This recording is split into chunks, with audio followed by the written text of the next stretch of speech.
I'm Jim Kircher. America has this great history and identity as a place, a culture of innovation and invention, not just in laboratories, but in basements and garages. Well, it's still going on, but now there's a workspace for tinkerers that falls somewhere between the basement and the corporate R&D facility.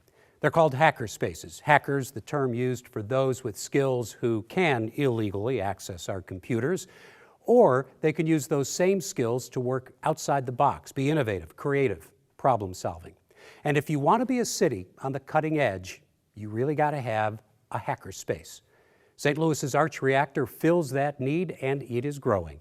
Brenda Madden went to check out the new digs. It's hard not to feel nostalgic when you see it, the old Dixie Cream Donut Flour Factory in Midtown.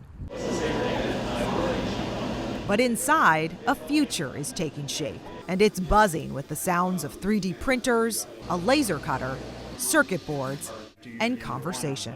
All these tools, and they're getting more, I feel like, every day, machines and things like that.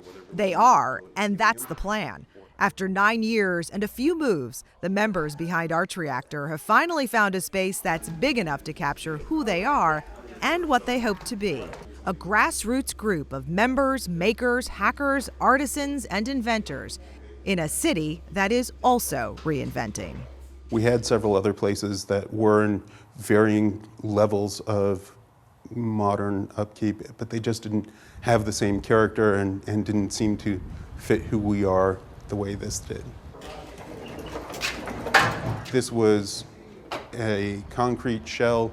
It hadn't been used in 20 years, and we had to put in all of the electrical, the plumbing, the heating, the air conditioning.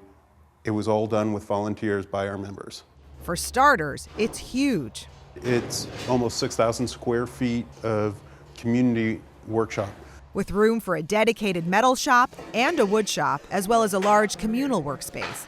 There's also room for a future classroom space and tons of corners and counters for the various machines and equipment that are needed to turn an idea into something real. It is fun to have kind of a creative spot where you can say, oh, I wonder if I can do this. What we are is a community workshop with a goal of letting people come and make any project that they would want without needing to go out and buy all of the supplies, tools, and education that they would need to do it. I have access to all this stuff that I don't have to put away at home. Such as the metal foundry that's been set up behind the building for this week's workshop. The topic is sandcasting, a process that involves making metal parts and objects from scratch. High school student Paul Krause is learning how to create a negative mold using sand and clay. Next, they'll head outside to fill the mold with molten metal. By the way, you probably shouldn't try this at home. I couldn't believe it got so much detail. Paul Krause is one of the youngest makers here tonight, but he's a good example of where the makers movement and Arch Reactor are heading. Everyone is welcome here, all ages, all interests, and all abilities. My background isn't technical. I'm not an engineer.